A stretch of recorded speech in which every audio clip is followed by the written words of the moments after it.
Hey there. If you're a current or aspiring wellness entrepreneur that has bought into the ever popular sales tactic of overcoming objections that's commonly taught in so many business development training programs, this video will shed light on why the sales model is outdated, very trauma uninformed, most often does more harm than good, both personally and professionally, and what to consider doing instead to build a thriving wellness coaching business. I'm Jennifer Ellis-Schutz, functional health practitioner, transformational coach, and founder of Wellness Code Academy, and you're watching the Wellness Code Academy channel.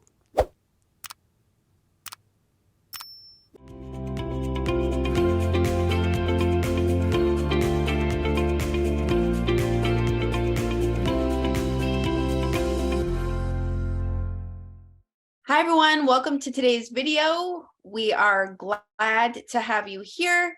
If you are brand new, happy to have you. If you're coming back, we are welcoming you back. So we're just going to jump right in with a candid conversation about the downfalls of the overcoming objections when it comes to getting clients to work with you in your wellness business. So Jen, let's start by asking you, the definition of objection is probably pretty obvious to people that are in this industry, but how would you define it?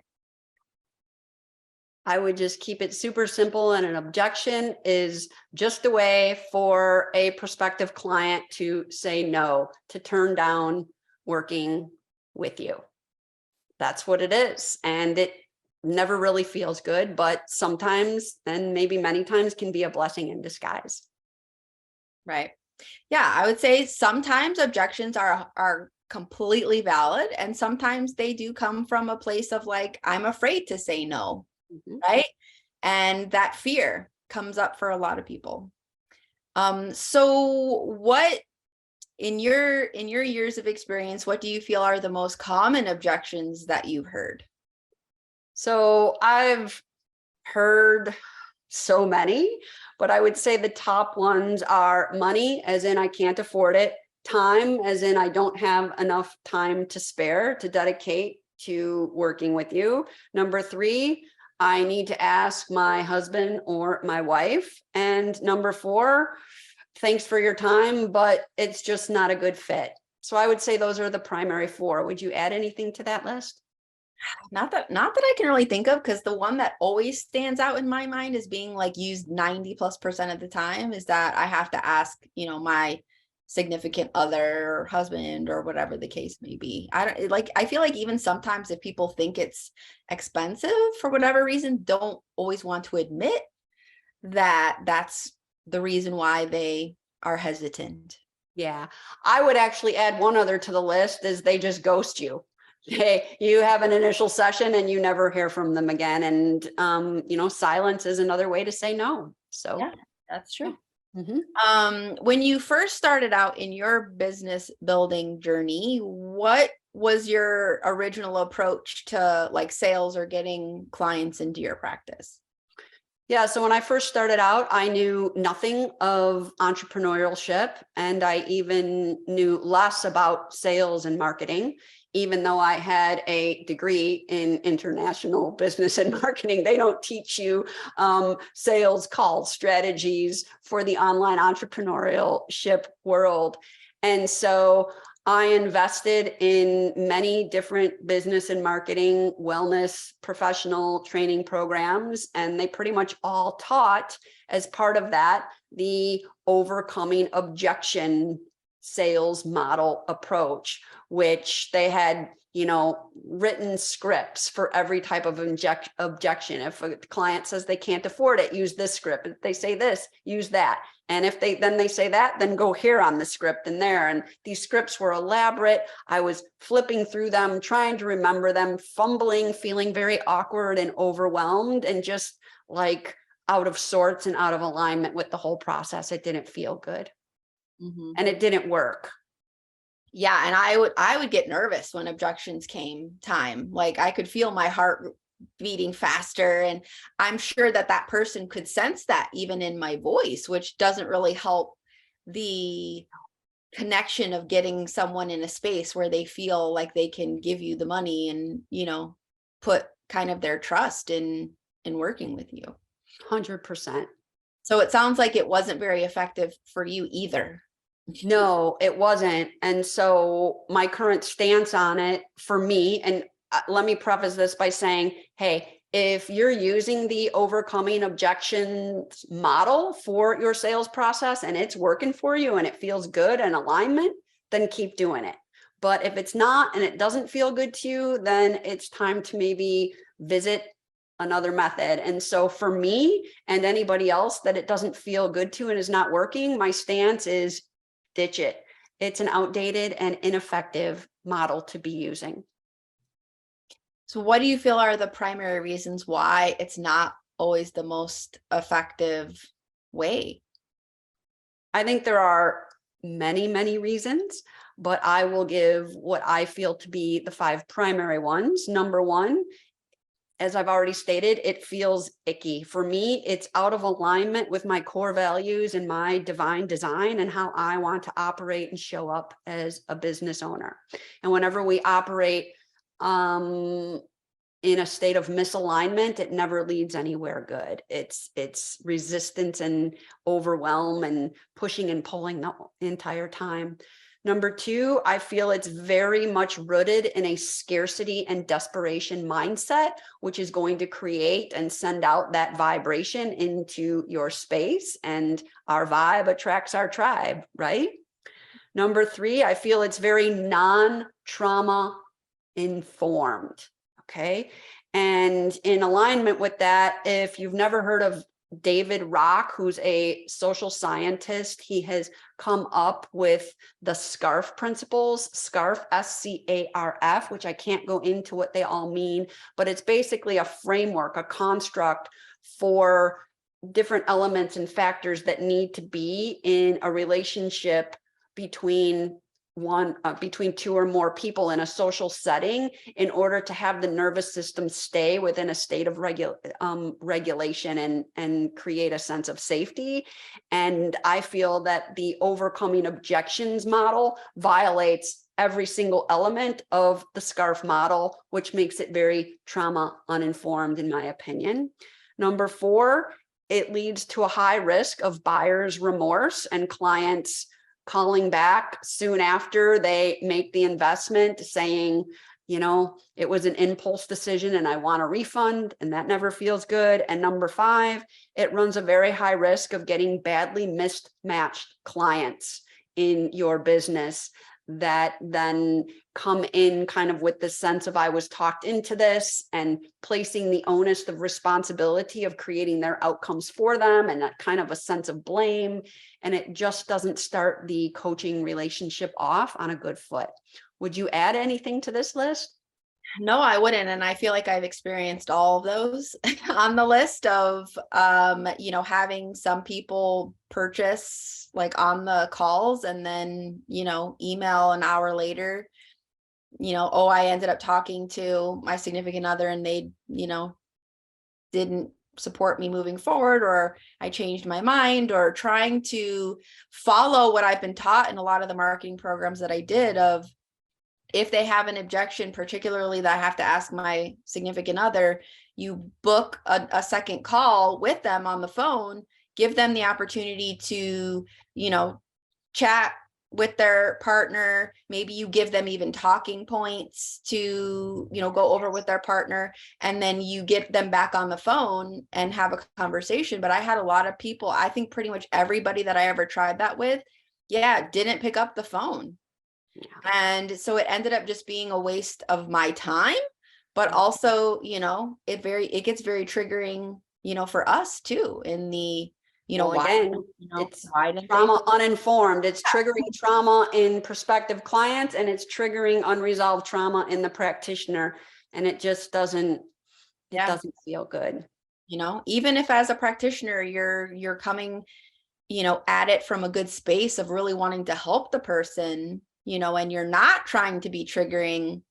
I still found a lot of people, you know, did feel that pressure? Well, nobody likes to be pressured into things, and nobody likes a pushy sales approach. And again, I know that there's a way of overcoming objections that's supposedly not pushy. It never felt not pushy to me. It felt pushy doing it, and it feels pushy when it's done Right. to me. And it's just not something that I want to operate within. And so it doesn't work.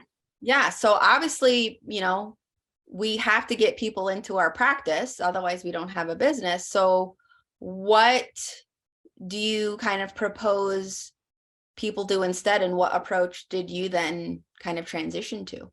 Yeah, so it seems to be the popular common standard in the industry to offer like a free discovery call. Some people's are 15 minutes, 20 minutes, maybe 30 minutes, like a meet and greet, talk about their issues on a surface level, maybe have them fill out a short intake form in that process, talk about your services, how you work, and all right, do you want to move forward? And these are my prices.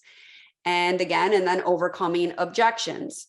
And that model, again, just didn't work for me. And so I shifted into more offering an initial breakthrough coaching session that is a minimum of an hour, a max of 90 minutes.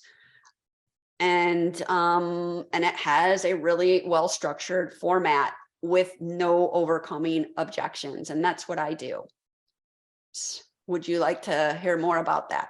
Yeah, I mean, I know it because you taught it to me, but yeah, I'm sure people are curious as to kind of what that might entail.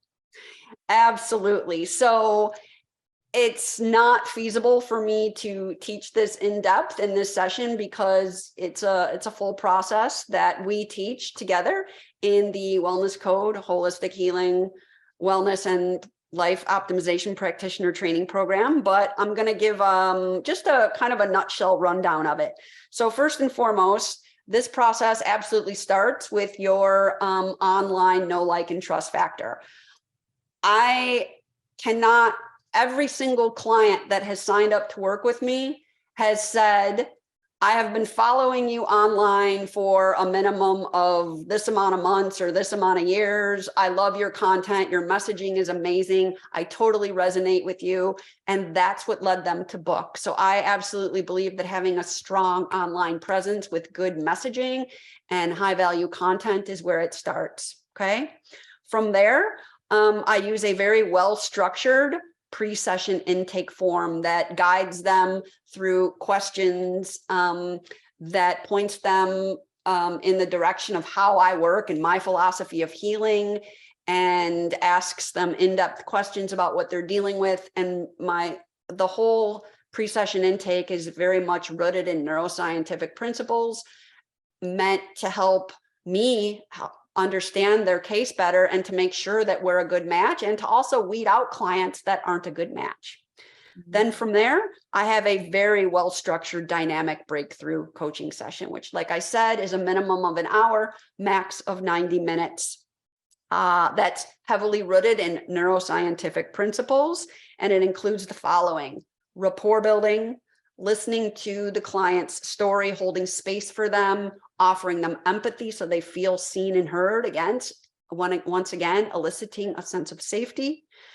Then we go into like the coaching portion, which is loaded with very trauma-informed, shape-shifting, generative moment, aha, kind of breakthrough moment type of questions that are all based upon the principles of appreciative inquiry, motivational interviewing, and nonviolent and non-judgmental communication. And these are intended to lead the clients into insights and their own discoveries. Like, yeah, I do need this. I want this. And you know what I mean? I'm ready to change. So they're very well structured.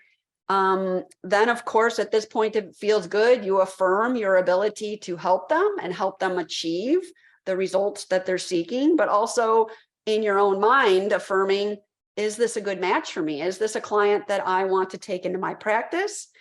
And if at that point you both feel like you want to move forward, then you have some sort of a short presentation prepared. I use a PowerPoint where it highlights your services, how you work, to give them a good feel for what it would look like to work with you, but more importantly, what kind of results that you can help them achieve. Not that you're going to get their results for them, but you're going to facilitate in a way that helps them become their own best self-healers and generate their own successful results.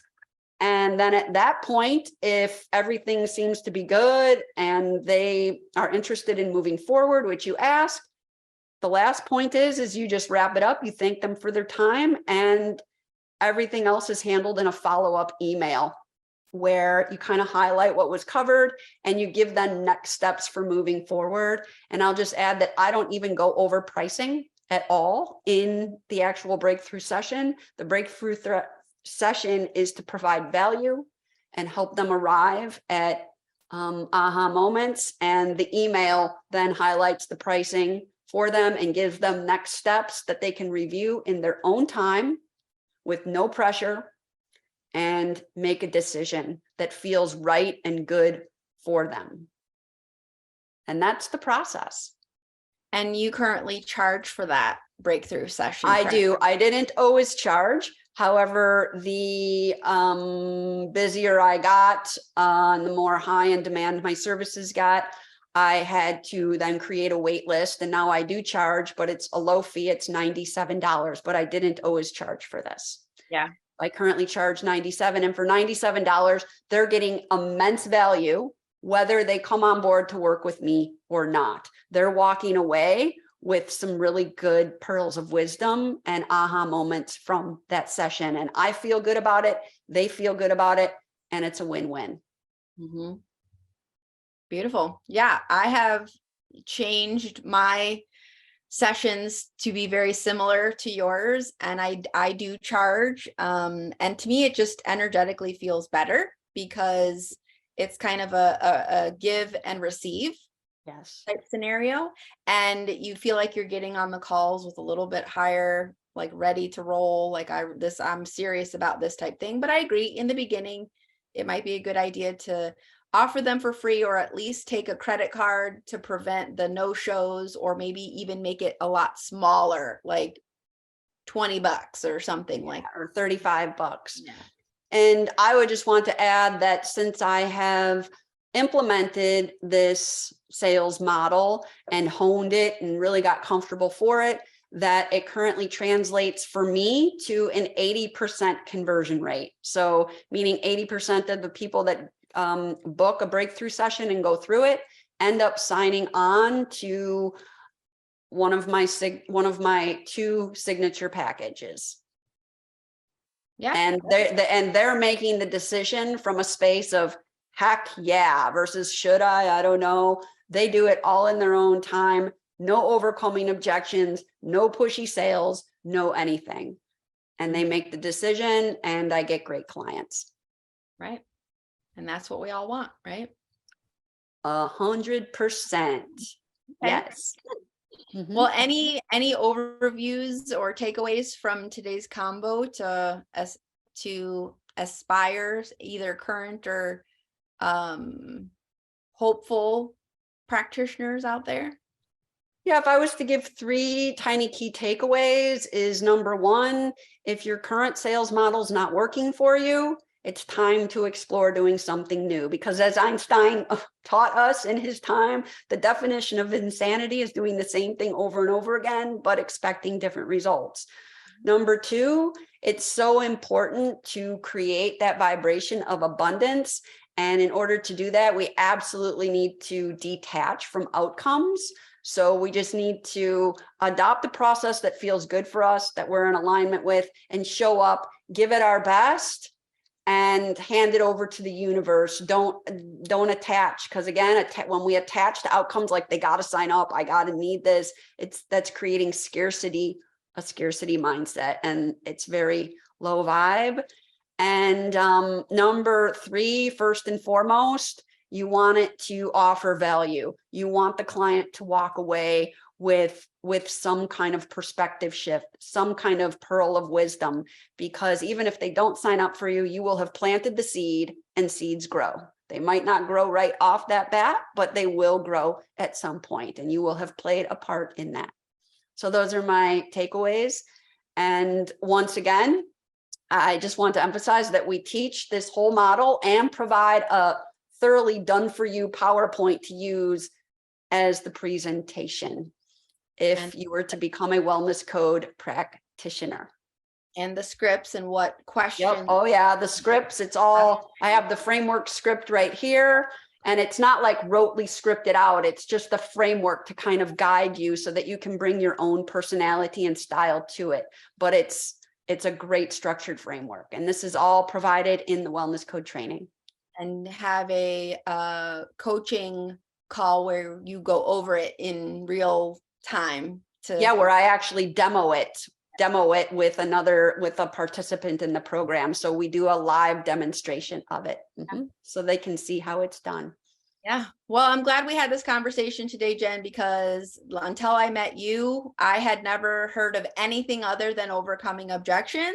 And, I think this is something that is very, very rarely talked about as a different approach. And, we got to do what works best and feels best to us. So if what we shared today hit home for you and you'd like to see more videos from us, which I hope you do, be sure to like this video, drop a comment. We want to hear from you. Subscribe to our channel by clicking on the red subscribe button below and hit the bell next to it to be notified each time a new video is released. So until next time, we wish you cheers to your success. Thank you.